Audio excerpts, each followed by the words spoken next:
অভিনেত্রী প্রিয়াঙ্কা ভট্টাচার্য বাংলা টেলিভিশনের জনপ্রিয় মুখ। মূলত ছোট পর্দায় দাপিয়ে কাজ করেছেন, পাশাপাশি এই মুহূর্তে ওটিটি প্ল্যাটফর্মেও তাকে দেখা গিয়েছে একাধিক ওয়েব সিরিজে। মূলত সম্প্রতি তার কাজের জন্য এবার বিশেষ সম্মানে ভূষিত হয়েছেন অভিনেত্রী প্রিয়াঙ্কা। তার পালকে নতুন মুকুট যুক্ত হয়েছে। মূলত বেশ কিছুদিন আগে, কয়েক আগে নিজের উদ্যোগে ব্যবসা শুরু করেছিলেন অভিনেত্রী প্রিয়াঙ্কা। তার সেই নয়া কাজের সফরের এবারে তাকে পুরস্কার পেলেন অভিনেত্রী। মূলত শহরের একটি সামাজিক অনুষ্ঠানে তাকে সম্মান জানানো হয়েছে। অভিনেত্রীর প্রতিষ্ঠিত ব্র্যান্ড স্যাভেরার জন্য তিনি পেয়েছেন রাষ্ট্রীয় গৌরব সম্মান 2026। মানবাধিকার কমিশনের তরফে প্রদত্ত জাতীয় সম্মান তার উদ্যোক্তা জীবনের গুরুত্বপূর্ণ স্বীকৃতি। ছোটবেলা থেকেই ব্যবসায়ী পরিবারে বড় হওয়ার কারণে উদ্যোক্তা হওয়ার ইচ্ছে ছিল তার।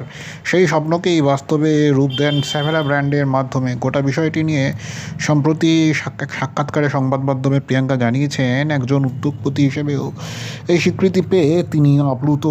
কার্যত তিনি ভাবতেই পারেননি যে ব্যবসা শুরু হওয়ার মাত্র মাস তিনেকের মধ্যেই এমন সাফল্য পাবেন।